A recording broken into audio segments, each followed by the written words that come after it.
আমি এই গণেশটা ঠিক করেছি যে ক্লের উপর বসিয়ে একটা নতুন গয়না তৈরি করব। তো তাই জন্য আমি প্রথমে এরকম একটা ক্লে দিয়ে রাউন্ড শেপের একটা তৈরি করে নিয়েছি। আর আরেকটা জিনিস করেছি, এগুলো তৈরি করেছি ওই ছাপে ফেলে।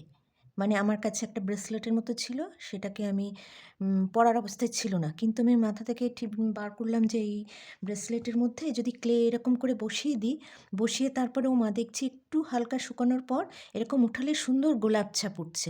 তো আমি এইভাবেই এটাকে তৈরি করলাম, এই কয়েকটা তৈরি করলাম। হ্যাঁ, তো আমি প্রথমে এই বেসটা তৈরি করে নেব, ব্ল্যাক কালার করব।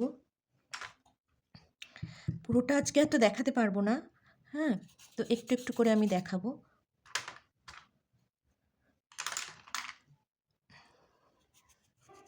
এইটাকে পুরো ব্ল্যাক কালার করে নিতে হবে।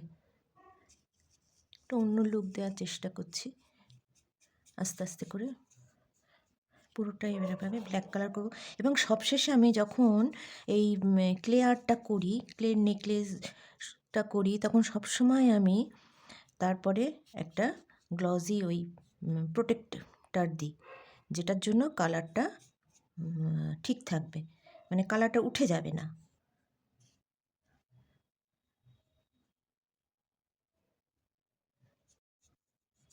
এরকম ডার্ক করে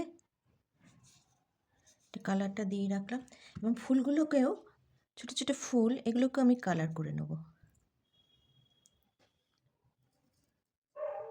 তোমরা আমার পাশে থেকো, আমি এইভাবেই আস্তে আস্তে এগিয়ে যেতে চাই একটু একটু করে।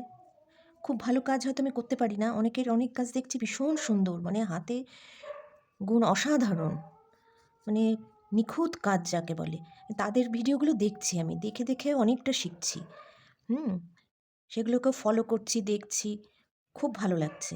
ওই সব দেখে হাতের কাজ করে মনে ভীষণ আনন্দ পাই, কারণ আমি ছোটোবেলা থেকেই হাতের কাজ করতে খুব ভালোবাসি।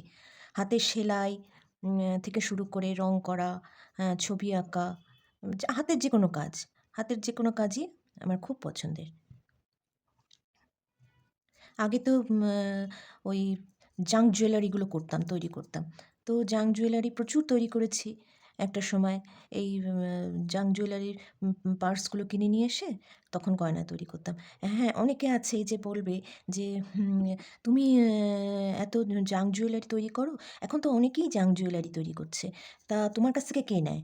আমি তো তখন বললাম যে তারা কিন্তু পরে জাঙ্ক জুয়েলারি রীতিমতো পরে। হ্যাঁ, এবং তখন আমি বললাম যে আমার কাছে থেকে যারা নেয় তারা ঠিকই নেয়, যারা অর্ডার দিচ্ছে যারা তারাই নিচ্ছে। হ্যাঁ, আমিও এইভাবেই করছি। তো তাদের অনেক প্রশ্ন মনে, যে আমার এই ক্লে আর্টগুলো, এই মাটির এই যে ক্লে আর্টের যে গলার নেকলেস, এগুলো কারা নিচ্ছে, বা কি আমি এগুলো বিক্রি করছি কি না, হ্যাঁ, এগুলোর সম্পর্কে অনেক মনে তাদের প্রশ্ন। তো আমি তাদের বলছি, হ্যাঁ, যেগুলো আমি তৈরি করছি সেগুলো থেকেই আমি সেল করব। এবং কেউ কোনো ডিজাইন দিলে আমি সেটা করব না, কেননা সম্পূর্ণ আমি আমার মাথা থেকে ডিজাইনগুলো বার করছি। সুতরাং আমার একটা আলাদা তো সম্পূর্ণ আলাদা ক্রিয়েটিভিটি থাকবেই। এটাকেই আমি ভাবি যে আমি কারোটা দেখে আমি করব না, নিজের মতো নিজের ইচ্ছায় আমি নিজের মতো রং করব। এর পরের দিন আমি আবার আসবো, হ্যাঁ, আমার সাথে থাকবেন। যে এইভাবেই আমি গণেশটা বসাবো, বসালে আর এগুলো আমি অন্য লুক দেবো। ততক্ষণ আমার সাথে থাকুন, এরপরের যে পার্টটা আসবে সেটা দেখার জন্য। ধন্যবাদ।